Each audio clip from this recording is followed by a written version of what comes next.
guys, today I'm here with Benedicte. She has so kindly offered us to come into her home and cut a gemstone. So we're going to show the process of how to actually cut a gem. Because we talk so much about gemstones and the finished product, but I think it's interesting to understand the process behind it. We're going to be doing a very simple rose cut, so not too many facets. As we are going to be doing a giveaway of the cute little stone that we cut. It's a 0.42 carat aquamarine. We did it in a rose cut. So if you want to win, it's super easy. All you need to do is obviously subscribe and comment your favorite cut of gemstone below. So we're going to let you know in about a week who won. I'm going to start by showing the tools I'm using. First, the handpiece. This is the stone that we're going to cut. Put it here, and you're going to squeeze this in so this controls the tension and keeps this in. This is going to be flat here, standing here, and you can lift this by turning this up or down, and we'll put some laps. So I have different laps for different use, so some for cutting, some for preforming, polishing, and then here I have my angles, and here I have my line, and I know at which angles I'm going to cut. So I'm going to move like this. I'm always going to start with the higher angle and go down towards the top of the stone. For every stone, we'll have different light angles. You have kind of like recipes, which will give you the angles and the index. This is a book that the person who taught me wrote, like all the designs, and some you see have more. So this is the steps for the top and then for the pavilion, and with different RI, so the light is absorbed differently in different gemstones. They need different angles. You can find some of these on the internet. So this is a machine that I use. This is a machine that we find a lot in Sri Lanka and now also in Thailand. Here's the rough. As we explained in many videos, you always want to get the most out of your rough. Go with your torch and you figure out where the inclusions are. If you need to saw a piece off, if you need to go a certain depth in the stone, so it just clears the inclusion. Sometimes you don't have a choice to keep the inclusion, so you're gonna put it strategically. So first step is to take, these are gonna be for the preforming. We use the 100, 260 depending on the hardness of the stone. If it's a sapphire, it's a little more grit, so, because it's a tougher stone. I'll really shape the stone, make it as much round as I can. If I see an inclusion, that's where I'm going to get rid of it.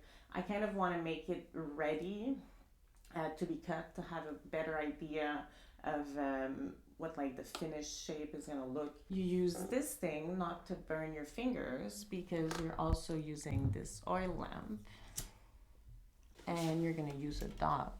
I'm going to heat it very high. Some people use green wax. There's different, we all have our own little recipes with what we like. So you really have to heat the metal and the wax so it sticks together. Once you have some wax on your dot, you're gonna heat the stone because the stone also has to be hot to get on the glue. So we're gonna cut facets at the 4, 12, 20.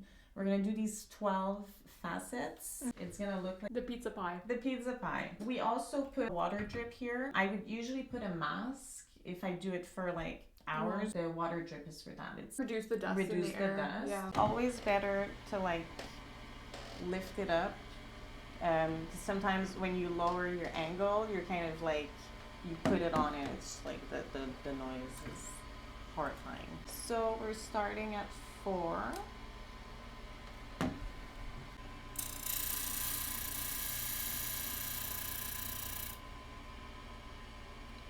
So we're cutting here. See, that's your girdle. Your girdle is going to be at the bottom. So I'm really going to go like... Oh, all the way to the bottom. Okay. Because it doesn't just stop pushing at some point down, right? No. You can just keep pushing down. Well, until there's nothing left. Until there's nothing left. Oh, okay. But you don't want to go past like 1 millimeter over the base of this. Yeah. And that's why I'm doing like the slowly in the first, because it was a bigger stone, and then when I preformed there was like a little inclusion that showed up, so I had to like cut it down a bit. But see, now you're starting to see more. The 2, 3 first facet, I start with a higher girdle, just to make sure, because once you overcut, you can't kind go of back. need, you can't go back. Yeah, and you don't want a thin No. girdle. Now we're gonna switch to 12. And I'm gonna go higher. I'm gonna lift this up. And then go down because again. I just went so, and that's why I say when you start, you kind of want to always reset, even if you go much higher, and then you lower it. This is very peaceful. It is, and it peaceful. doesn't make, like, often people are like, are you doing this at home? Your neighbors must hate you, but no. Doesn't make sound. If you at home want to get started, how much of an investment is it? You can find machines like online. I would say cabbing machines are maybe a good way to start because they're a bit cheaper. This one I bought in, I think, 2018. It was around $2,500 US. You know, it includes everything. It includes even the little oil lamp, a few dock, this handpiece, most of these laps. This I had made, but like it just gives you everything to start. I don't know, you can learn sometimes at mineral clubs. Yeah, there's a lot of mineral clubs in bigger cities. I told you I learned in 10 days. So I had a 10-day class from 9 to 5. Yeah. And then we learned 4 cuts with a very good teacher, Justin Prim, who also wrote this book. And he has a school, I think, in Lyon in France now. He used to be in Bangkok. He travels to the USA and gives workshops. So there's ways to learn. But then, you know, in 10 days, I learned four shapes, the kind of like gist of this machine. That's why I also ordered this machine. And then the pandemic hit. And I was alone at home with my dog and my cutting machine. That is like the perfect time. So it was very good. How long does it take the average stone cutter to cut a stone? I usually don't cut just one stone. Make sure it's really like that's so you're just doing holding. multiple stones at once. So I usually like 5 stones. See how I have a triangle? Yep. So now I'm at 20. So I'm gonna slowly go down. And then always look. Just stop it. Yeah. Go up and look what you did, just so you understand. And look at the loop. Do you need the headlamp? No. Do you need more light? I mean, I can. Because it's. So just do like little. So I'm gonna watch basically where the girdle is, and I'm gonna keep going till I hit that same unison, right? Yes, exactly. But and then until you get a point and like a perfect triangle. But really do look. Look. Go down, go up. Not so look. confident. This is really peaceful. Yeah. Sure. It's really peaceful. And I'm not even getting that dirty. I was expecting to get much dirtier. No, it's the polishing that's more. Oh, okay. So this one I'm now going to go from 24 to... Are you at 24? 28. 28. 36. Yeah. I mean, it's pretty easy when you follow this. So now that we've done the pizza pie, so the first step, we're gonna now flatten. And this is gonna be quicker because we had 12 facets to make for the first step, and then it's just 6 facets. So it's gonna be very quick. It's like, yeah. What you're gonna want to do is really touch it, look. Touch it, look. Yeah. Okay. And so you want to stop. Once the point hits the girdle. And then it's gonna also align with like half of the height. Like that? Yeah. And then look. I don't see anything. Yeah, you're there. I don't touch. I turn. Yeah. Okay. Like, oh, you're not even looking at it. You're like, I that can't should be I it. I can't see it. I literally can't see it. Okay.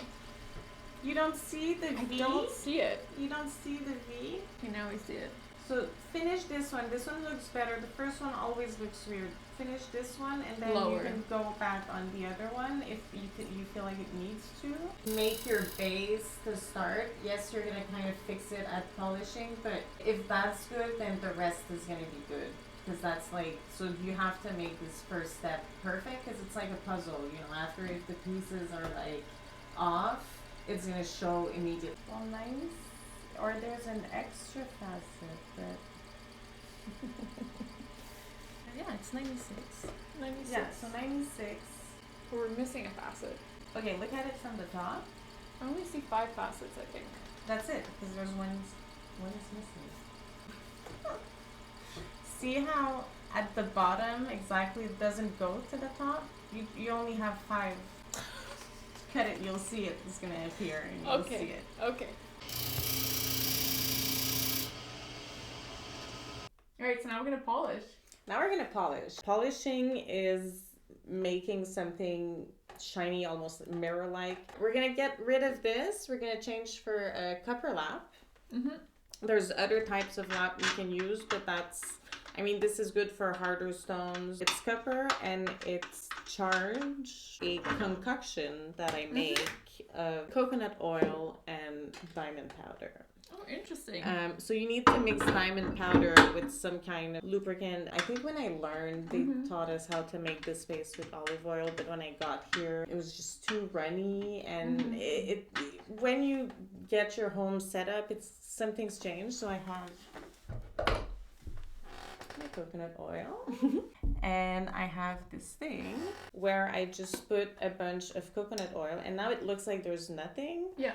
But it's kind of like a balm, and that has diamond powder in it. And that is Very a lot of diamond powder. But so when you get it, when it's new, you have to scratch it to allow the diamond powder to kind of go inside the metal. Interesting. And so now what we're gonna do is we're just gonna go over all those facets again. This is a final step, and when we polish, it removes some material, so it also kind of like recuts a bit. So what we do, since we're going over all the facets again, we're going to use these same angles minus 0.5 degrees. Okay. So what I did on this, since it's a rose cut and it's a very light stone, the polish we did on top is a very high polish. It's sparkly like any other gemstone that are faceted you would see. It's like the highest standard cut, standard polishing.